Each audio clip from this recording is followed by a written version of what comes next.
E, gente, olha só, o Disque 100, que é o número disponibilizado pelo Estado para receber denúncias de violações aos direitos humanos, registrou mais de 1.000 chamadas relatando esses casos. Tomara que a Justiça haja rápido, possa proteger essas crianças em situação de risco.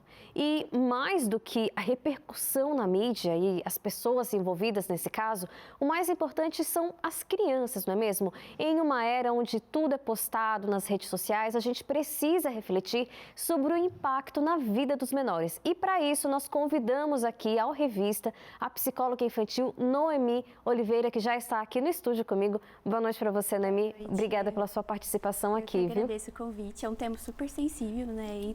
E está de em fato, alta agora, né? Realmente, realmente. Gente, para a gente começar aqui, eu quero perguntar para a Noemi qual é o impacto na mente de uma criança diante de tanta superexposição nas redes sociais e mais quando o conteúdo é inadequado para a criança, Noemi?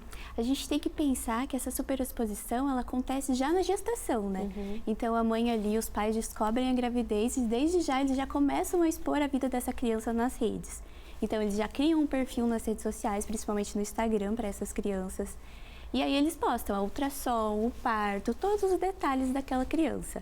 E isso abre margens para muita coisa, né?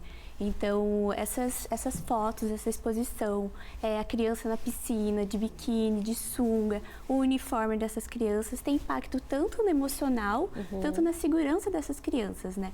Então, essas crianças, elas vivem como se estivessem num reality show. Estão tendo a vida exposta. Então, é uma criança que tem que estar sempre pronta, sempre bonita, sempre perfeita, para que seja pegada pelos cliques da câmera. Então, isso causa nessa criança impactos na sua autoestima, na sua autoimagem, principalmente que é uma criança que está desenvolvendo a percepção que ela tem de si mesma, né? Sim. E aí ela já nasce com toda uma vida exposta e um perfil digital já pronto, que foi feito por outras pessoas, né? Então, e na segurança dessa criança, essas fotos, principalmente, né, de conteúdos explícitos, pode abrir margens para pessoas que estão mal intencionadas, né? E muitas vezes a gente faz isso, põe essas fotos não com essa intenção, né? Mas acaba, a gente não tem controle de quem vai ver.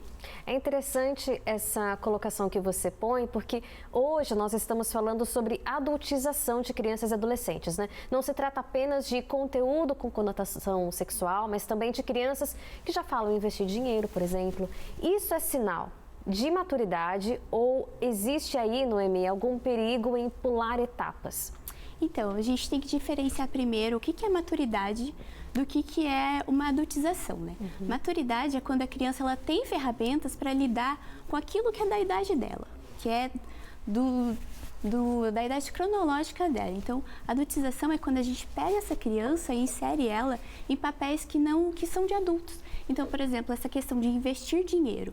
Investir dinheiro é uma coisa de adulto. A gente, claro, pode ensinar essa criança e deve, né, ensinar sobre educação financeira, fazer um cofrinho ali, tudo dentro da idade daquela criança. E não adultizar isso. E a gente adultiza a criança de várias formas, né? Então, seja através de roupas, de falas, de músicas que a gente deixa essa criança escutar, né? E essa adultização, ela causa uma pressão na criança, então uma pressão de amadurecer antes do tempo, né? Então a criança, ela é como se ela pulasse etapas. Ela pula etapa que é fundamental para o desenvolvimento dela. Então, novamente, isso vai causar nessa criança ansiedade, depressão, afetar a autoestima dela, a autoimagem. Pois é, é interessante você trazer essas questões porque, como nós falamos aqui, a reportagem feita pelo influenciador Felca menciona que o que para os pais, os avós, pode ser visto como um vídeo fofo, outras pessoas podem interpretar de outra maneira, né? Nós estamos falando de pessoas com mente distorcida. Então, eu queria perguntar para você, Noemi, como é que a gente consegue entender isso, né? O que é bonitinho ali para a memória dos avós, para a memória dos pais, no convívio ali familiar, e como que isso pode se tornar perigoso depois quando isso é exposto nas redes sociais? Quando a gente expõe essas fotos em redes sociais, né, seja um perfil privado ou um perfil público, a gente não tem muito controle de quem vai assistir, né, de quem vai ver. Até porque eu postei no perfil privado, mas outra pessoa tirou um print ou salvou, mostrou para outras pessoas. E uma vez que essas publicações são feitas na internet, não, mesmo que a gente apague, ela fica ali para sempre, né? Então, a gente sempre tem que se perguntar, eu estou postando para mim ou eu estou postando para as outras pessoas? Isso está violando a privacidade, está violando essa criança? Então, é sempre importante a gente ter essas questões antes de postar qualquer coisa na internet. Porque uma criança ela pode crescer e aí, a partir de adulta, ver aquelas imagens e causar um ciberbullying, né? Por exemplo, quando ela está na adolescência. Então, é importante a gente ver essas questões antes de postar qualquer coisa na internet. Perfeito. Agora, Noemi, vamos imaginar um cenário aqui hipotético de algum caso de assédio virtual que alguma criança está sofrendo na internet. Como proceder diante de um caso desse?